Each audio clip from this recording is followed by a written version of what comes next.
Praise to God. అందరికీ వందనాలండి. సమయం అందు మనం వాక్యాన్ని ధ్యానించుకుందాము. వాక్యాన్ని ధ్యానించుకోబోయే ముందు కొన్ని విషయాలను మనము జ్ఞాపకం చేసుకోవాలి. అవేంటంటే దేవుని యొక్క మహాకృప, అలాగే ఆయన ప్రేమ, వాత్సల్యత, వీటిని బట్టి ఈ దినాన మనము నిలిచి ఉన్నాం. ఎందుకంటే ఎంతో మంది ఈ దినాన్న చూడాలని ఆశపడ్డవారు, చూడాలని అనుకున్నవారు ఈ దినాన్న లేరండి. కానీ మనం నిలుచున్నాం. దానికి కేవలం మన తండ్రి అయిన దేవుని యొక్క కృప. గనుక మనము ఎంతో కృతజ్ఞతాభావము కలిగి జీవించవలసిన వారమై ఉన్నాం. అయితే ఇప్పుడు మనకి ఒక ప్రశ్న, మనం ఎవరు? మనము ఎవరం? మీరు నన్ను ఒక ప్రశ్న అడిగారు, మీరెవరు అని. నేనేం ఆన్సర్ ఇస్తానండి? ఐఎమ్ ఏ క్రిస్టియన్, అంతే కదా.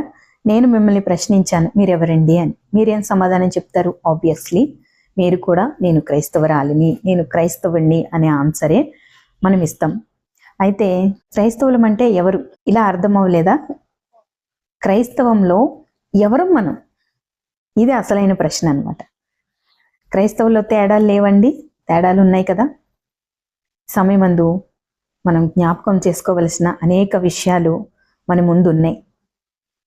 మనము ఈ దినాన క్రిస్మస్ జరుపుకుంటున్నాం. మనందరికీ కూడా ఎంతో ఇష్టమైనది, ఆనందకరమైనది మనకి. కానీ మనము ఆ సువార్తను మనము బయటికి తీసుకెళ్లవలసిన వారము, ప్రపంచానికి తెలియజేయవలసిన వారము. చాలా మంది క్రిస్మస్ అంటే కేక్ కట్ చేయడం, లోక సంబంధమైన విషయాల గురించే ఆలోచిస్తున్నారు. ఎవరు? దేవుణ్ణి ఎరుగినటువంటి వారు. కానీ మనము సత్య సంబంధులమైన మనము, వాక్యానుసారులైన మనము, వాక్యంలో ఉదక స్నానము చేసిన మనము క్రిస్మస్ని ఏ విధంగా జరుపుకుంటామండి? రక్షణ వేడుక. నశించిపోయే మనిషికి రక్షణ వేడుక. ఈ వేడుక అనుభవించేవారు ఎంతో భాగ్యవంతులు. గనుక ఈ దినాన్న అసలైన ప్రశ్న ఏంటండి? మనం ఎవరు అనే దాంట్లోనే మళ్ళీ మనము ఎటువంటి క్రైస్తవులు? ఈ సందర్భంలో ఒక మాటను మనం జ్ఞాపకం చేసుకోవాలి. ఒక మంచి పొలం, మత్తయి సువార్త 13వ అధ్యాయం 8వ వచనాన్ని మనం చూసుకుంటే, అక్కడ ఒక మంచి పొలం, విత్తువాన్ని గూర్చిన ఉపమానం అక్కడ ఉంది. దాన్ని మనం చెప్పుకోబోయే ముందు ఈ ప్రశ్నకు ఆన్సర్ మనం తెలుసుకోవాలి కదా. తండ్రిని ఎరిగినటువంటి వారు క్రైస్తవులు. ఎరిగినటువంటి వారు అంటే ఎరిగిన వారు, ప్రభువుని ఎరిగిన వారు క్రైస్తవులు, పరిశుద్ధాత్మను ఎరిగిన వారు క్రైస్తవులు. ఈ మాట వినగానే చాలా మందికి అభ్యంతరం వచ్చేస్తుంది. ఎందుకంటే వారికి సహనము, ఓపిక ఉండదు. ఫస్ట్ ఓపిక ఉండాలండి. ఓపిక లేకపోతే మనము ఏమీ వినలేము, అర్థం చేసుకోలేము, వివేచించలేము. చాలా మంది అనుకుంటారు, క్రీస్తుని పోలి జీవించేవారు క్రైస్తవులు అనొచ్చు కదా, మీ ముక్కేది అంటే ఇలా చూపించకుండా ఇలా తిప్పి చూపిస్తున్నారేంటి అని అనుకుంటారు. నిజమే, అది కూడా నిజమే. కానీ క్రీస్తుని పోలి జీవించిన వారే క్రైస్తవులు, అదే చెప్తుంది బైబిల్ కూడా. కానీ ఇక్కడ మనము ఒక విషయాన్ని ఆలోచిస్తే, ఆత్మ సంబంధి అయిన వాడు ఆత్మ సంబంధమైన విషయాలను ఏం చేస్తాడండి? వివేచిస్తాడు. అదే లోక సంబంధి లౌకికత్వం ఎక్కువ ఉంటుంది. లౌకికంగా ప్రతి దాంట్లోనూ షార్ట్ కట్స్ ఉంటాయి. ఆత్మ సంబంధమైన విషయాలలో నో షార్ట్ కట్స్. క్రైస్తవ జీవితంలో నో షార్ట్ కట్స్. అంతా ప్రాక్టికల్ లైఫే. కనుక కష్టమైన, సుఖమైన, బాధైనా ఏదైనా సరే మనము ప్రాక్టికల్గా దాన్ని అనుభవించి తీరాలి. అదే క్రైస్తవ జీవితం. అందుకే మన ప్రభు మనకి దిగి వచ్చి నేర్పించినదే అది. ఇప్పుడు మనము విత్తువాను గూర్చిన ఉపమానము మనం జ్ఞాపకం చేసుకుందాం. ఒక మంచి పొలం, ఆ పొలాన్ని ఏం చేశారంటే నీరు కట్టి మంచిగా మెత్తగా అయిన తర్వాత దానిని దున్ని సాగు చేసి దాంట్లో విత్తనాలు చల్లారు. కొన్ని విత్తనాలు అంటే మంచి నేలలో విత్తనాలు చల్లారు. ఆ మంచి నేలలో విత్తనాల గురించి మనం మాట్లాడుకుంటున్నాం. ఆ విత్తనాలు కొన్ని 100 ఫలించాయి, కొన్ని 60 ఫలించాయి, కొన్ని 30 ఫలించాయి. ఎక్కడ ఉంది తేడా? మంచి నేలలో తేడా లేదు. యేసుప్రభు వారు చెప్పారు మనకి, ఈ పొలము, ఈ మంచి పొలము దేవుని రాజ్యము, దేవుని సంఘము. విత్తువాడు మనుష్య కుమారుడు. ఆయనలో ఎటువంటి సమస్య లేదు. శ్రేష్టమైన వాడైన విత్తనాలు వాక్యం, ప్రతి వారిని వెలిగించేది వాక్యం. మరి వాక్యంలో కూడా ఏమీ లేదు. ఎందుకు మరి ఈ విత్తనాలు, ఈ వాక్యం ఫలించే విషయంలో హెచ్చు తగ్గులున్నాయి? దేనివల్ల ఎక్కడ ఫలించాలి? పడిన విత్తనం ఎక్కడ ఫలించాలి? సంఘం అంటే మనలో విత్తబడిన వాక్యము ఎందుకు రకరకాలుగా ఫలించింది? 60 30 100. అదే 100, 60, 30. ఏంటి తేడా?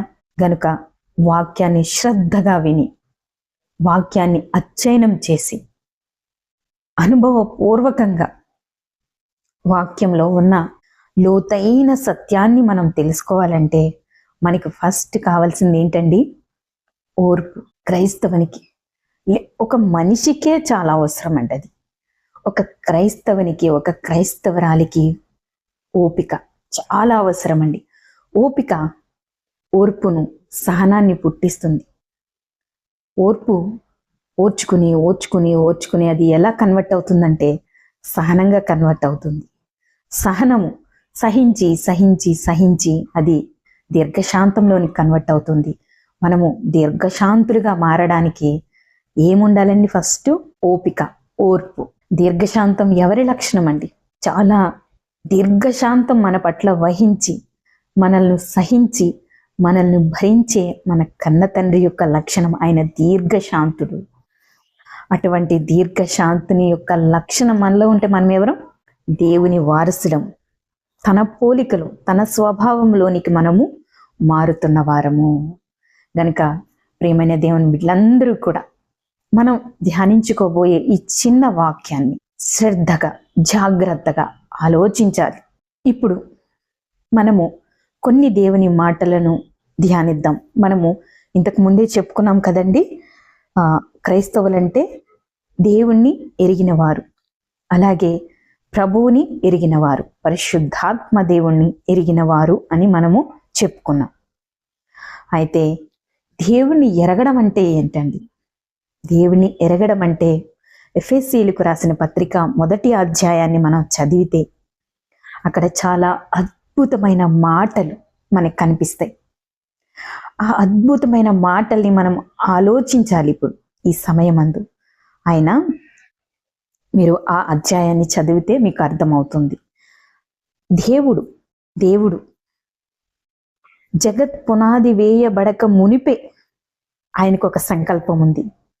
ఆ సంకల్పం ప్రేమతో కూడినది. చాలా వెలకట్టలేని ప్రేమ. ఆ ప్రేమతో కూడిన సంకల్పం ఆయన కలిగి ఉన్నాడు. ఆ సంకల్పంలో క్రీస్తు ప్రభువారి యొక్క రక్తార్పణం, శిలువ శ్రమల ద్వారా సమస్తమును జయించి ప్రతి ఒక్కరికి విజయాన్ని అనుగ్రహించే రక్త ప్రోక్షణ, విమోచన, ఆ ప్రణాళిక, ఆ సంకల్పం ఎలా ఉందంటే దేవునికి తనలో తాను నిర్ణయించుకునేను. చూడండి, ఎఫెసీయులకు రాసిన పత్రిక 1వ అధ్యాయం మనం చదివినప్పుడు అందులో చాలా అద్భుతమైన మాట 10వ వచనాన్ని చూడండి. తనలో తాను నిర్ణయించుకునేను. ఒకసారి చదువుదామా మనము? ఎఫెసీయులకు రాసిన పత్రిక 1వ అధ్యాయం 10వ వచనం. ఈ సంకల్పమును బట్టి ఆయన పరలోకమందున్నవే గాని భూమి మీద ఉన్నవే గాని సమస్తమును క్రీస్తునందు సమకూర్చవలెనని ఏమనుకున్నారండి? తనలో తాను నిర్ణయించుకునేను. అక్కడ ఎవ్వరు లేరు, తండ్రి మాత్రమే. ఆయనలో ఆయన నిర్ణయించుకున్నాడు. ఇప్పుడు ఏమర్థమైంది మనకి? జగత్ పునాది వేయబడలేదు, ఇంకా వేయబడక ముందే ఆయనలో ఒక సంకల్పం, అది మహా ప్రేమ సంకల్పం. ఆ సంకల్పంలో క్రీస్తు ప్రభువారి యొక్క రక్తార్పణం. అంటే సృష్టి అయిన తర్వాత ఏదేను తోటలో ఆదాముని ఉంచిన తర్వాత ఆదాముకి ఆజ్ఞ ఇచ్చిన ఆ ఆజ్ఞను అతిక్రమించి పాపం చేస్తాడని తండ్రికి తెలుసు. అందుకే దేవుడు తనలో తాను సంకల్పించుకున్నాడు. ఆ సంకల్పాన్ని నెరవేర్చడానికి సమయము, సందర్భము సమస్తమును ఆయా కాలాల ప్రకారంగా దేవుడు ప్రవచనాల రూపంలో మనకి వ్రాయిస్తూ మనకి తెలియజేస్తూ వచ్చారు. ఇప్పుడు మనకు ఒక ప్రశ్న వస్తుంది, దేవుడు ఎందుకో ఆ చెట్టు నుంచాలి, ఎందుకు ఆ చెట్టు నుంచాలి? తెలుసు కదా దేవునికి. దేవుడు స్వేచ్ఛనిచ్చాడండి. ఆ స్వేచ్ఛలో ప్రేమ ఉంది.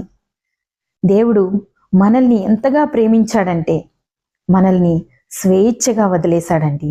కానీ అక్కడ చెట్టు అనే ఒక ఆజ్ఞనిచ్చాడండి దేవుడు. ఆ మంచి చెడ్డలు తెలివినిచ్చే ఆ ఫలాన్ని తినవద్దు ఆజ్ఞ ఇచ్చాడండి. దేవుని యొక్క ఆజ్ఞను మనం ఎంతగా గౌరవిస్తాం, ఎంతగా గుర్తు పెట్టుకుంటాం, ఎంతగా అనుచరిస్తాం, ఎంతగా ఆచరిస్తాం. అది కూడా మనల్ని కట్టిపెట్టి కాదు, మనకు స్వేచ్ఛనిచ్చి ఆ ఆజ్ఞనిచ్చాడు. కానీ ఆదాము గారు మొదటి కుమారుడు ఆజ్ఞను అతిక్రమించాడు. ఆజ్ఞను అతిక్రమించినా కానీ ఆయనలో ఉన్న పాపాన్ని క్షమించడానికి, కడిగివేయడానికి, నిర్దోషులుగాను పరిశుద్ధులుగాను విమోచించి తనకి కుమారులుగా కుమార్తెలుగా చేసుకోవాలని తండ్రి జగత్ పునాది వేయబడక మునిపి మనలను ప్రేమ చేత ఆయన ఏర్పరచుకున్నాడు. అది ప్రేమ. ఇటువంటి సంకల్పం, ఇటువంటి విమోచన మార్గం ఎవరు చూపిస్తారు? మన ప్రభువుని మన యొక్క విమోచన నిమిత్తం దేవుడు పంపించడం జరిగింది.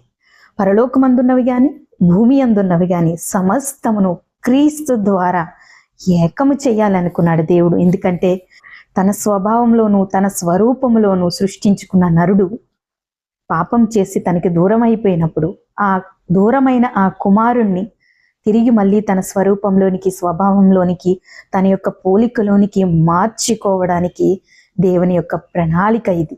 ఎంత ప్రేమండి, ఎంత భాగ్యం అండి.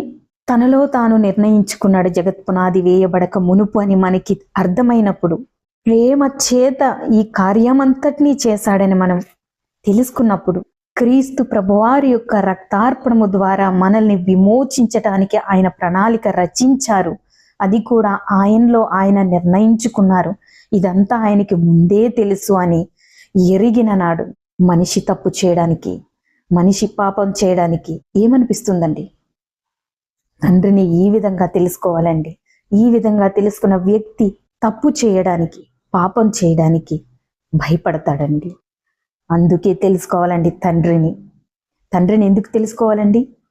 తండ్రి యొక్క ప్రేమను అర్థం చేసుకోవడానికి, తండ్రి యొక్క మనసును గ్రహించడానికి, తండ్రి యొక్క చూపిన ఆ విమోచన మార్గాన్ని హృదయపూర్వకంగా, అనుభవపూర్వకంగా వివేచించి వాక్యాన్ని తెలుసుకోవాలండి. ఈ విధంగా తండ్రిని ఎరగాలి. ఇలా ఎరిగిన వారు మంచి క్రైస్తవులు. అంతే సరిపోతుందా? సరిపోదండి.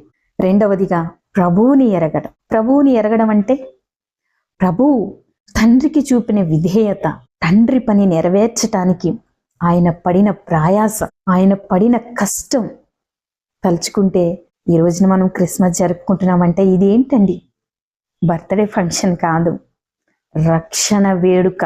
ప్రతి మానవాళికి, ప్రతి మనిషి పట్ల దేవుడు నిర్ణయించిన రక్షణ వేడుక.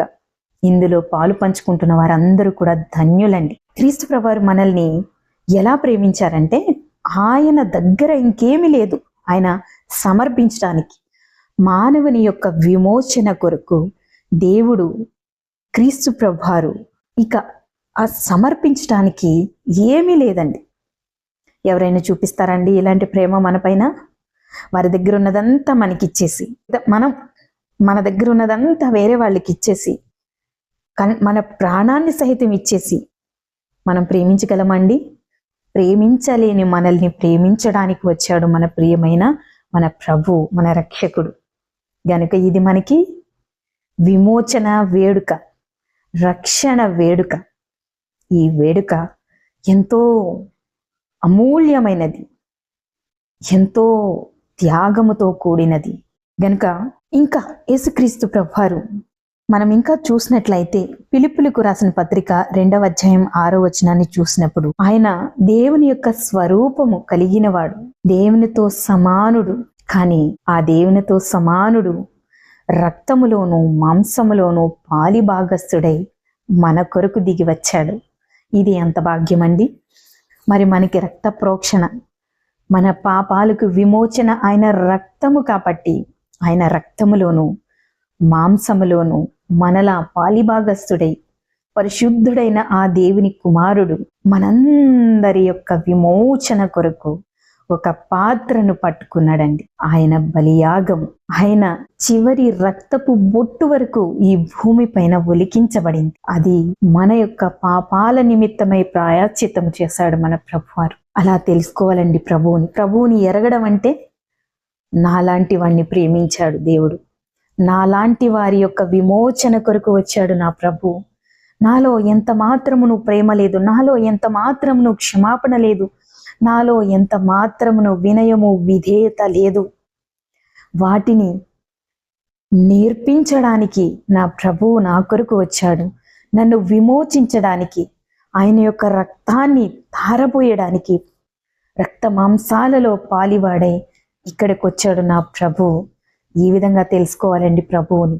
ఇంకా మనం ఆలోచిస్తే యేసుక్రీస్తు ప్రభువారు ఈ లోకానికి వచ్చిన తర్వాత మనల్ని ఎంతగా ప్రేమించారంటే మనల్ని అనాథులుగా విడిచిపెట్టి వెళ్ళడానికి ఆయనకి మనసు ఒప్పలేదండి. నేను మిమ్మును అనాథులుగా విడిచి వెళ్ళను, నేను వెళ్ళి తండ్రిని వేడుకుంటాడు ఆయన తండ్రిని మనతో సదాకాలము ఈ సృష్టి నిలిచి ఉన్నంత వరకు కూడా మనలో నివసించడానికి, మనల్ని నడిపించడానికి, మనల్ని బలపరచడానికి ఒక ఆదరణకర్త తండ్రి పంపిస్తారు, ఆదరణకర్తని అని మన ప్రభువారు చెప్పడం జరిగింది. యోహాను సువార్త 14వ అధ్యాయము 18వ వచనంలో ఈ మాట ఉంటుందండి. ఎంత ప్రేమించాడండి ఆయన. ఇటువంటి ప్రేమ ఎక్కడ దొరుకుతుందండి? ఎక్కడ దేవుని కుమారుడు, ఎక్కడ దేవుని అద్వితీయుడు, ఎక్కడ ఆది సంభూతుడు? అంత గొప్పవాడు. తండ్రి యొక్క చిత్తాన్ని, తండ్రి యొక్క సంకల్పాన్ని తనలో తాను నిర్ణయించుకున్నాడే తండ్రి. ప్రభువు కూడా తెలియదేమో, తెలియదు, ఆయనలో ఆయనే నిర్ణయించుకున్నాడు. సమస్తము ఎరిగిన తండ్రి, ముందుగానే ఎరిగిన తండ్రి, నా యొక్క పోలికలో, నా యొక్క స్వభావంలో, నా యొక్క స్వరూపంలో సృష్టించుకున్న నా కుమారుడు నాకు దూరం అయిపోతాడు. ఆ కుమారుణ్ణి తిరిగి నేను పొందడానికి నా అద్వితీయ కుమారుడైన నా క్రీస్తుని నేను పంపిస్తాను. నేను తిరిగి నా కుమారుణ్ణి నేను మళ్ళీ సంపాదించుకుంటాను. పరిశుద్ధుడిగా, నిర్దోషిగా నా ముందు నిలబెట్టుకుంటాను, నాతో సమాధానపరుచుకుంటానని తండ్రి యొక్క సంకల్పం. ఆ సంకల్పాన్ని నెరవేర్చడానికి, తండ్రి యొక్క సంకల్పాన్ని ప్రేమించి ఆయన ఈ లోకానికి వచ్చారు. తండ్రి యొక్క సంకల్పంలో ఎవరున్నారండి? మీరు, నేను. మనల్ని ప్రేమించి వచ్చేసాడు మన ప్రభు, దిగి వచ్చేసాడు మన ప్రభు. కానీ ఈ మాట అనేక మందికి హేళనగా ఉంది. తెలియదండి పాపం, వారికి తెలీదు. వారిని క్షమించండి, మనందరం వారిని క్షమించాలి. దేవుడు వారికి ఏమీ కాలేదు, ఇంకా వారు నిలిచి ఉన్నారంటే దేవుడు అవకాశం ఇస్తున్నాడండి వారికి. దూషించే వారికి, ద్వేషించే వారికి, హేళనగా మాట్లాడే వారికి, అవమానపరుస్తూ మాట్లాడే వారికి దేవుడు అవకాశాన్ని ఇస్తున్నాడండి. ఎందుకంటే ఆయన దీర్ఘశాంతుడు గనుక అటువంటి ప్రభువుని మనము తెలుసుకోవాలి, మనము ఎరగాలి. ఆయన సిలువలో మరణించక ముందే మన ఒంటరితనాన్ని గురించి ఆలోచించిన మన ప్రభు ఎంత గొప్ప ప్రేమండి. ఇలా తెలుసుకోవాలండి ప్రభువుని. ఇలా తెలుసుకున్నప్పుడు మన మాటలు, మన చూపులు, మన ఆలోచనలు తేడా వస్తుందా? మనము ప్రభువుని ఎంతగా ఎరిగితే తండ్రిని అంతగా అర్థం చేసుకుంటాం. యోహాను సువార్త 14వ అధ్యాయంలో పిలుపు, ప్రభువా మాకు తండ్రిని కనపరచుము, మాకంతే చాలు. పిలుపు, ఇంతకాలం నీతో ఉన్నాను నేను, తండ్రిని కనపరచుమని నన్ను ఎలా అడుగుచున్నావు? నేను మాట్లాడుతున్న ప్రతి మాట నాది కాదు, నాలో వసించుచున్న తండ్రి మాట్లాడుచున్నాడు. నేను చేయుచున్న ప్రతి క్రియ నాది కాదు, నాలో నివసించుచు తండ్రి చేయుచున్నాడు. ఎందుకు చేయుచున్నాడండి? మనల్ని ప్రేమించి ప్రభువుని చూస్తే ఎవరిని చూసినట్టు? ప్రభువుని తెలుసుకుంటే ఎవరిని తెలుసుకున్నట్టు? ప్రభువుని ఎరిగితే ఎవరిని ఎరిగినట్టు. గనుక తండ్రిని ఎరగడానికి, తండ్రిని అర్థం చేసుకోవడానికి, తండ్రి ప్రేమను తెలుసుకోవడానికి మనకి ఎవరండి ఆధారం? క్రీస్తు ప్రభువారు. క్రీస్తుని గురించి ఎంతగా తెలుసుకుంటే అంతగా మనం తండ్రిని తెలుసుకునే అవకాశం మనకు దొరుకుతుంది. క్రీస్తు ప్రభువారిని అర్థం చేసుకోకుండా, క్రీస్తు ప్రభువారిని తెలుసుకోకుండా తండ్రి ప్రేమ మనకు అర్థం కాదు. తండ్రి యొక్క సంకల్పం మనకు అర్థం కాదు. తండ్రి సంకల్పించిన ఆ విమోచన, ఆ ప్రణాళిక అది మనకి అర్థం కాదు. హెబ్రీ 10వ అధ్యాయము 7వ వచనాన్ని మనం చూసినప్పుడు, గ్రంథపు చుట్టలలో నా గూర్చి వ్రాయబడిన ప్రకారముగా, క్రీస్తు ప్రభువారి యొక్క జననం ఏంటండి? ప్రవచనాల నెరవేర్పు. అదే మన యొక్క విమోచన. మనం ఎలా విమోచించబడ్డాం? ప్రవచనాల నెరవేర్పు క్రీస్తు ప్రభువారి యొక్క జననం. ఆ జననమే మన రక్షణ వేడుక. ఆ వేడుకే మన యొక్క విమోచన. పరిశుద్ధులుగా, నిర్దోషులుగా, నిష్కళంకులుగా, యాజక సమూహముగా, తండ్రికి కుమారులుగా, కుమార్తెలుగా నిలబెట్టిన ఈ వేడుకను మనము ఏ విధంగా సెలబ్రేట్ చేసుకోవాలి?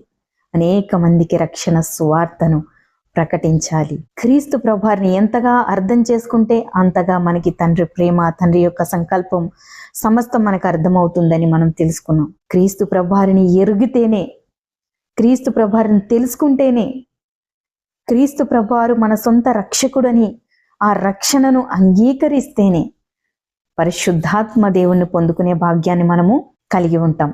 పరిశుద్ధాత్ముడు ఏం చేస్తాడండి?